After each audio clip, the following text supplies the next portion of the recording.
Оштун брендин иштеп чыгып атабыз. Бул жана провайдер шелкового пути Ош деп. Биздин Ошто тротуарлар 99% жок. Эми тротуар мен келгенден бери айтып атам муну делечи. Мен өзүм деле көзүм көрүп айтып атам ушуну. Эмки жыл айтып атпайм, давайте мындай бир тротуар салуу жылы деп объявлять этелик. Бааны көтөрүп аткандан кийин биз булардан анда мындай бир аябай катуу талап коюшубуз керек да. Айла жок, ошол жолго баратабыз. Бюджеттен мен бөлө албайм муну. Эртең эле бул сөз болот. Эртең эле келип прокуратура басат бул боюнча. Президенттин поручениясы бар прямой. Шайлоону таза өткөргүлө деген. Мен ошону жасайм. Эгер өзүбүздүн шаарыбызды өзү сыйлап алган строй компаниялар болсо, мен ага күчүм да жетет, эрким да жетет аны снос кылганга. Ошо анан уруксат берсеңер ушул максаттын жана жасап аткан Ош шаарыбызга жасап аткан анча-мынча презентациясы бар эле, ошону бир көрүп, андан кийин анан уже мындай суроо жоопко талкууга өтөлүк. Рахмат. Өзүңүздөр билесиңер, мисалы олимпиялык оюндарды спортту көп деле көрүшпөйт, көбү ачылышты көрүшөт. Ошондой эле биз көчмөн оюндарын жасап жатканда ошондо дагы негизги ставканы көчмөн оюндун ачылышына койгонбуз. Дүйнөбүздүн баары ошол ачылыш аркылуу мындай айтканда баа беришет да. Биз дагы бул жерде бир абдан масштабтуу бир ачылыш, официальный открытие жасайын деп жатабыз, Кудайым буйрса. Ошонун баары тең прямая трансляция дальше. Дүйнөлүк масштабта прямой трансляция көрсөтүп, Ошту мындай айтканда бүткүл планетардык болбосо дагы бир георегионалдык туристтик бир вектор катары көрсөтүү максат коюп жатабыз да дальше. Албетте маркетинг инструменттерди, брендинг, пиар, реклама, мисалы SMM маркетинг, social media маркетинг инструменттерин баарын колдонобуз дальше. Жана ошондой эле биздин дагы бир 2-3 акыркы пунктум калды, ошону айтып кетейин. Жибек жолунун провайдери же Борбор шаар дегенин доказать үчүн азыркы учурда мына туроператорлор биригип Жибек жолунун ассоциациясын түзүп жатышат. Ал жерге Өзбекстан, Казакстан, Таджикстан, Кыргызстан ушу мүчөлүккө кирейин деп жатышат. Кудайым буйрса, ноябрдын ичинде биз ошону пландаштырып жатабыз, презентациясы болот. Ошонун негизги базасы, головной офиси Ош шаарында болот.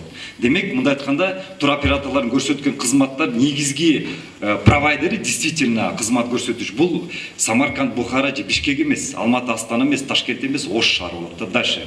Ошондой эле конорчулөрдү Жибек жолундагы баарын бириктирип, азыркы учурда мына бул жердеги местный ошо кылым зергер деген ушундай объединение бар экен, колонуучун араларын баары тең Таджикстан, Өзбекстан, Казакстан колонуучуларын бириктирип гильдияны түзүп жатышат.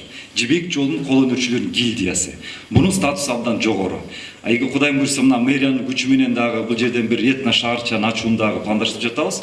Ошол моментте баарын ишке ашканда биз ойлойбуз 2022 жылдын аягына чейин Ош шаары туристтик рынокто, дүйнөлүк туристтик рынокто бир вектор катары айланат. Чоң рахмат. Коопсуз шаар долбооруна, шаардын жолдоруна жооп берет деп ойлойсузбу? Жок эле дегенде асфальт эмес, мына линияларды айтабын. Анан негизинен Талайбек Сарбашев ошол өз кезинде айткан, Кытай өлкөсүнөн 100 миллион грант доллар келип жолго. Бул боюнча саясий дагы чечимдер толук кабыл алынган депчи. Бул каражат боюнча азыр келүүчү маалыматыңыз барбы? Ошол боюнча.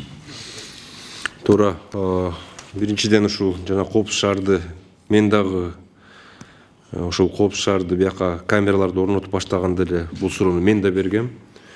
Биздин азыркы жана сызыкчалар, дорожный знактар пока бул коюлмайынча коопсуз шаар киргизгенге мүмкүнчүлүк жок деп элем. Булар эми азыр коюп ошол 1-декабрдан баштап тестовый режимге өтөбүз деп атат. Но бирок коопсуз шаар иштетиш үчүн бул компоненттер бул жалгыз эле камера эмес. Бул жерде ошол жана жолдун өзүн иретке келтирүү, знактарды алып келип орнотуу, ошондон кийин гана бул коопсуз шаар мындай толук иштешке мүмкүнчүлүк бар болот деп ойлойм да. Ага чейин коопсуз шаар бул мындай бир чала болуп калат. Муну эл деле билет, биз деле билебиз. Баягы жөнүнө келип камераны коюп коюп эле анан акча чогулткан бул туура эмес нерсе. Буга биз да мындай нерсеге алып барбайбыз. Анан экинчиден да бул жанагы ошо айтып атпайбызбы жанагы 100 миллион тагыраак айтып кеткенде бул жерде 650 миллион юань бөлүнгөн да. Ушул Ош шаарынын 55 көчөсүнө. Жана айтып кеткенде узундугу 170 километр. Бул боюнча бүгүн саат 5-те ошо силерден кийин талкуудон кийин дагы отуруп ушул бизде жанагы управление городских дорог деген бар, УКС деген бар, анан биздин водоканал бар. Биз ушул жолдордун салаарын башында жанагы суунун түтүкчүлөрүн, канализациянын түтүкчүлөрүн муну дагы иштеп чыгышыбыз керек. Ап келип туруп жолду салып алып туруп анан кайра 1 жыл 2 жылдан кийин кайра тешип отурсак бул туура эмес. Ошонун баарын азыр учетко алып туруп анан башташ керек. Бирок бул акча боюнча бул грант бар. Бул грант азыр эч жака кеткен жок. Азыр ушул биздин президентибиз Садыр Нуркожоевич Кытайга ушул расмий баягы визит менен барганда ушул маселе каралып ошол жерден чечилип, ушул үмүт бар бизде ушул жазында ушул жолдорду баштасакпы деп. Анан ушул жанагы айтып кеткендерсе, ушул бүгүн дагы ушу талкуу болот. Ошондон кийин анан же бул жерге дагы акча жумшайбыз өзүбүздөн дагы жана түтүкчүлөрдү алмаштыруу боюнча же болсо ушул мындай бир кандай бир жеңилирээк жолдорун карап кетишибиз керек. Менде сунуш биринчи жолу ушуга ушул сунушту бергенмин. Маршруттук таксилердин убактысын кичине узартып, жок дегенде бир 9-10 чейин жумуш алып барышса, вице-мэрлерге тапшырма берсеңиз ушул боюнча негизинен ушул суроо. Эми тарифти көтөрүү боюнча бул эми Гор кеңеш чечет. Бирок эми Бишкектен көтөрбөйүн дейсиң, ошол эле солярканын баасы Бишкекте эле болуп атпайбы? ГСМдин баасын эми биякта бизде Бишкекке караганда арзан болсо, биз дагы айтат элек анда баасын көп көтөрбөгүлө деп. Эми раз бирдей болуп атканда мен ойлойм, эми эки шаардын статусу тең. Ошон үчүн ошол эле Бишкектегидей көтөрсөк бааны, мен ойлойм. Бирок ошол туура айттыңар мына. Бааны көтөрүп аткандан кийин биз булардан анда мындай бир аябай катуу талап коюшубуз керек да. Баарын ошол жерге договор түзүп атканда ошонун баарын жаздырыш керек. Кандай ташыйсың, канча убакытта ташыйсың, канча машина бусик коюп бересиң деп. Что баягы булардын биз аткарып аткан, булардын условиясын биз аткарып атсак, булар биздин условиябызды аткарышы керек да. Биздин Ошто тротуарлар 99% жок. Эми тротуар мен келгенден бери айтып атам муну делечи. Мен өзүм деле көрүп айтып атам ушуну. Эмки жыл айтып атпайбы, давайте мындай бир тротуар салуу жылы деп объявлять этелик шаарыбызга. Год тротуаров деп элечи. Бир да тротуар жок. Мен деле басып атам, көрүп атам ушул. Тротуарлар мындай сиз айткандай 99% тротуар жок экен. Тротуар салыш керек. Ошол жөө адамдардын мындай баскан аларга да көңүл буруш керек. Алар деле биздин шаардык адамдар, биздин жарандар. Мен ошол УГДга айтып атам. Эмдиги жылы ошол жалаң бөлүнгөн акчаны тротуарга салалык деп. Азыр биз ушу определять этип атабыз көчөлөрдү. Кайсы көчөлөрдүн тротуарларын баштайбыз. Жанагы грант деп атпайбызбы? Гранттын ичинде жолдон тышкары ар бир 55 көчөнүн тротуары да кирген, машина жолу да кирген, и жана арычный сеттери деп коет, ошолор кирген. Ошол 55 көчөгө кирбеген тротуарларды биз жасайлык деп атабыз. Биз өзүбүздөн баштайбыз. Ошто Актилекте журналисттер аллеясы бар, Жолон Мамытов атындагы. Журналисттер жана жазуучулардын аллеясы. Бул аллеяны реконструкция кылып, ишке салуу боюнча Талайбек Насырбекович мурдагы мэр. Мынау келерки жылдын бюджетине киргизип, бир реконструкция кылып ишке киргизебиз деп айткан эле. Сиздин командаңыздын планында барбы? Ушул нерсе каралбай калып атат ошол жерде. Бар. Туура аллея журналистов. Мен деле кошулам. Керек. Баягы эми Кудай сактасын, ошол чет мамлекетте ошол жана горячий точкада жүргөн журналисттер просто ошондой бир кырсыкка калып калышпайбы? Бизде андай болбосун, конечно. Но бирок ошол журналисттердин аллеясын кылып, наоборот, мындай бир жакшы позитивдүү бир нерселерди жасап койсок ошол жерге. Даже ошол жерге ошол мына айтып атпайбызбы туризмде. Даже ошол жакшы бир мындай бир жакшы фишкаларды жасап койсок ошол аллеяга, чтобы туристтер ошол жака да келип бир маршрут болуп калгандай болупчу ошо туристтердин. Поэтому муну биз эмки жылга карап атабыз. Бул обязательно кирет. Ал жерге ошол проектсин мен поручение бергем. Проектсин жасагыла деп. Ошол парк кандай болот аллеясы. же фонтан болобу, же бир какой-то бир мындай бир маф деп коет, жана малый архитектурный фрагменты, же ошолорду коебузбу. Ну ошону силер деле чакырат элем как раз ошону проектисине баягы талкуудоо катышкыла келип. Ошо өзүңөрдүн оюңарды айтып кеткиле ошол жерге. Баягы силер журналистсиңер, силер баягы бул силердин атыңардан коюп атпайбы алер депчи журналистов. Пожалуйста, силердин дагы мындай бир сунушуңарды биз да угалык, ошону бир учетко алалык. Ошто Калинин деген көчө бар. Бул көчө негизи шаардын баласына карабайт экен. Бирок буга чейинки мэрия келген команданын бул маселени канчалык деңгээлде көтөрдү билбейм. Бул көчөнү Минтранстан же башка айыл өкмөттүн балансынан бери шаардын балансына өткөрүп алып, ремонттоо ишин жүргүзүү боюнча план барбы, жокпу? Мындай эми көчөнү баары эле ойлошот, бул Ош шаарынын көчөсү депчи. Бул жерге азыр биз тыйын салсак, эртең счетный палата келет. Потому что бул нецелевое использование болуп кетет. Анан бул көчөнү ошо биз дагы өткөндө жана айтып атпаймынбы, Чайна роуд келип кетти деп чыкты. Ошондо биз ушул көчөнү киргизип атабыз. Баягы эми ошол грант менен жасалып калсын депчи. Айла жок, ошол жолго баратабыз. Бюджеттен мен бөлө албайм муну. Эртең эле бул сөз болот. Эртең эле келип прокуратура басат бул боюнча. Анан ушул жол биз ушул пока выходду ушундай көрүп атабыз, ушул жана гранттын эсебинен ушул көчө жасалып кетсин деп. Бул сөз болгон бул боюнча, мен билем бул көчө боюнча. Биринчи суроомда буга чейин ошол Европа өкмөтү жана Реконструкция банкынан грант катары анан кийин кайтарымдуу негизде акчалар берилген эле. Ошондон Ош шаары жылына 180 миллиондой төлөп болуш керек бешинчи. Ошол карыздар кайсы жылдары төлөндү деп? Мага чейин бул эми жана Европейский банк, Азиатский банктагылар менен бул кол коюшуп бул чечилип калган нерсе болчу. Биз азыр да төлөп атабыз. По-моему, дагы бир менин билишимче бир дагы бир 5-10 жыл бар болуш керек. Ушу менин эсимде болсо, ушул дагы кредитти төлөп берүү боюнчачы. Мен мындай айтат элем да, ушул мунун башында ушул туура эмес мындай келишимге түзүп алышканда ушу шаар. Муну мындай жол менен эмес, муну башка жол менен чечиш керек болчу бул кредитти. Ким төлөйт? Бул жерде эми айта кетсе нюанс көп. Просто эми баягы өттү кетти бул эми. Муну кайра артка тарта албайбыз. Раз келишкенден кийин кол коюп беришибиз, то есть төлөп беришибиз керек да. Но бирок кийинки ушундай кредиттерди уже мындай абайлап алыш керек да. Шаарга жүктөбөй, бул шаарга нагрузка келтирбей.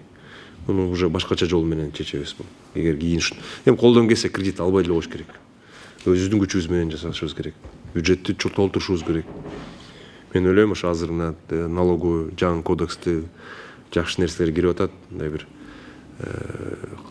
карыз албай, просто ошо налогту туура чогултуп элге, то есть шаарга мындай өнүккөнгө көбүрөөк акча калтырышыбыз керек да биз. Рахмат. Анан экинчи суроом бул кече жакында эле ошол архитектура дагы башка ведомстволор, комиссиялар карасунун шаарынын чакасындагы жерлер Ош шаарына кошула 969 гектардай бир же 960 гектардай ошондо такталыш керек болуп атат. Бул мындай реалдуу эле өтө турган жерлерби же бул планбы? Анан сунуш катарында азыр Ошто ушул көпчүлүк эле чыгыш кылетиндеги базар менен кошот, чыгыш кылетиндеги деле көрүнүшү калмады. Ошол базарга киребиште Райбек деген көчө бар. Эл оозунда Зайнетова деп жүрөт.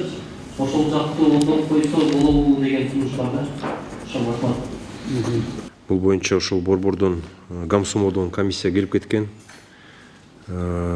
Телекке каршы ушул чек араны биз өзүбүз эле отуруп тиги район менен чечише албайт экенбиз. Сен муну ал, мен муну алайын деп.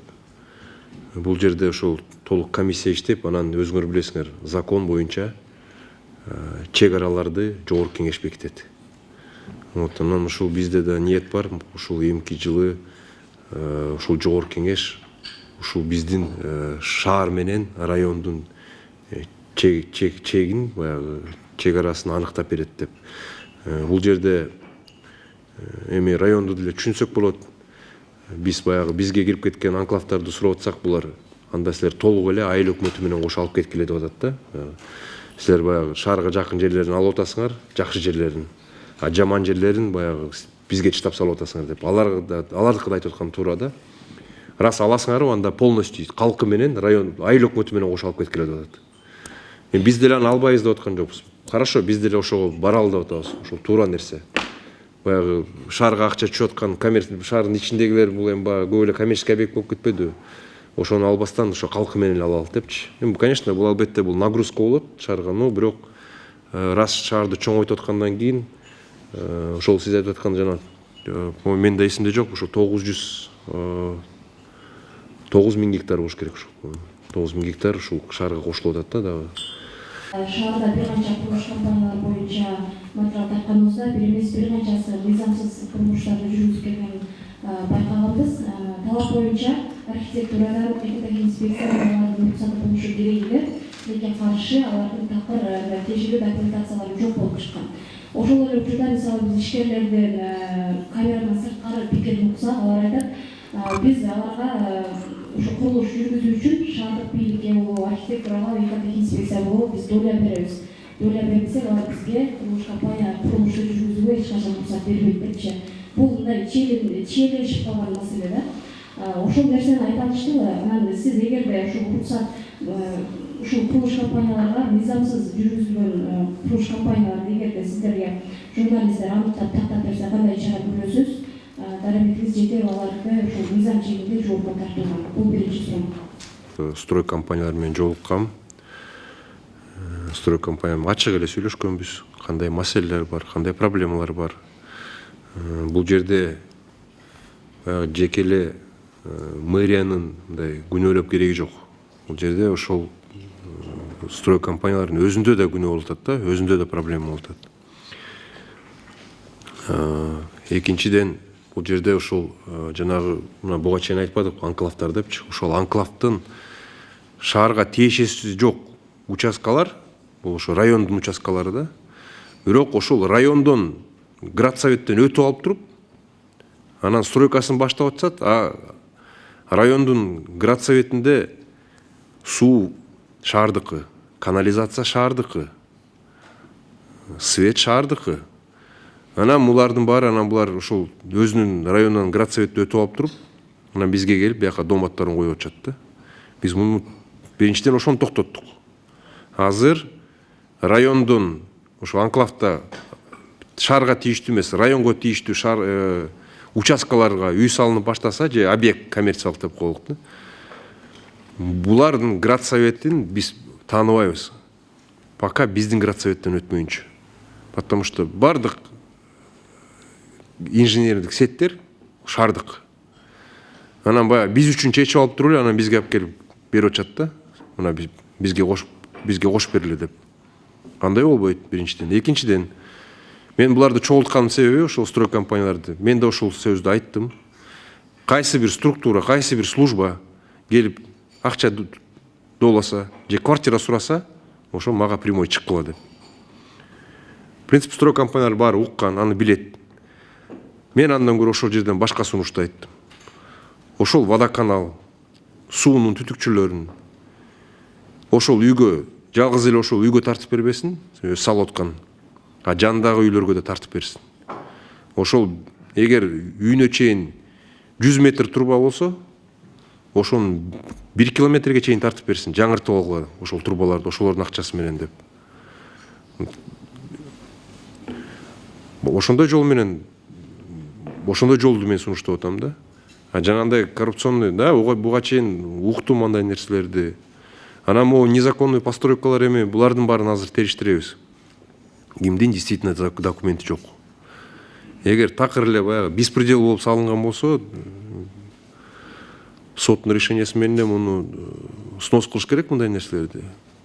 Эгер өзүбүздүн шаарыбызды өзү сыйлап алган строй компаниялар болсо, мен ага күчүм да жетет, эрким да жетет аны снос кылганга. Баарыбызга эле маалым, анда чоң саясий иш-чара керек. Бул жогорку кеңештин депутаттарын шайлоо, Ош шаары бул шайлоодо өтө маанилүү мындай ролду ойнойт.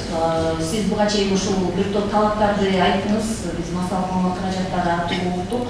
Ошол эле убакта азыр шайлоодо бир топ өзгөрүүлөр дагы болуп атпайбы. Мисалы ошол эле Дамкомдор өтө маанилүү ролду ойной турган Дамкомдор порталдар, мисалы ошол кызматкерлер быйыл шайлоого эч аралашпаш керек да.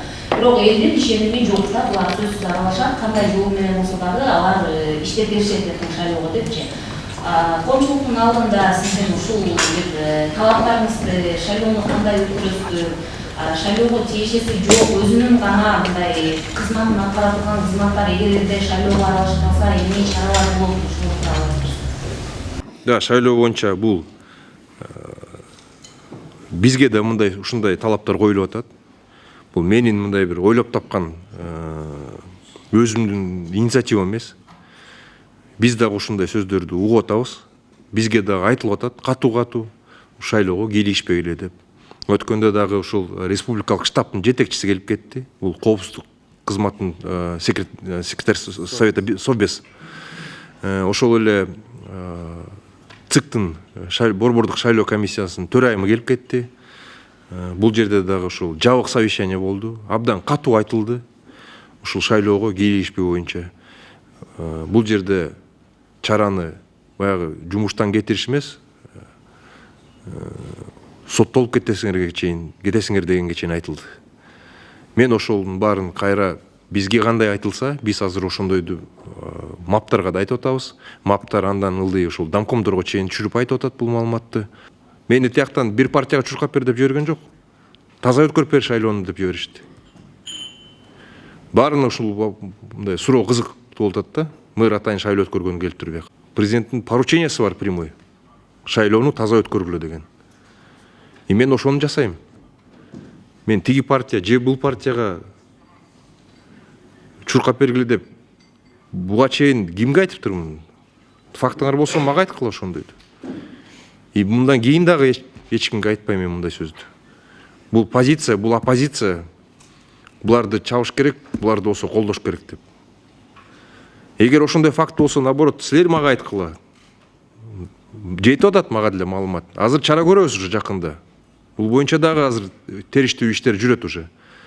Уже анча-мынча 50 киши, 100 кишини чогултуп алып, шылтоолор менен карыялар күнү, анан мугалимдер күнү деп чай берип аткандар маалымат уже бар менде эле. Ким кылып атат ал чайларды, ким уюштуруп атат, аны да билем. Азыр булар боюнча да чара көрүлөт. Поэтому шайлоону мына буга чейинки революцион баары ушу шайлоодон келди. Шайлоонун жыйынтыгынан келип атат ушунун баары, ызычуунун баары. Эгер биз азыр ушул адым ресурсту биз баштасак, ошол кандидаттар булар акчасына ишенип отурушат. Биякта адым ресурс башталды, анда булар акчаны менен уже элди сатып алабыз деген ой менен отурушат да.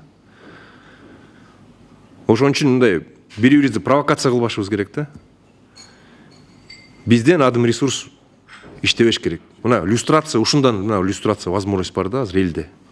Люстрация кылып салыш. Эл ошо жаңы кандидаттарды депутат болгон эмес жаштарды алып келсе, это считай, это уже биз жеңдик десек болот да, бир жеңишке жетиштик десек болот. Бирок азыр ушунун баары мына элдин колунда.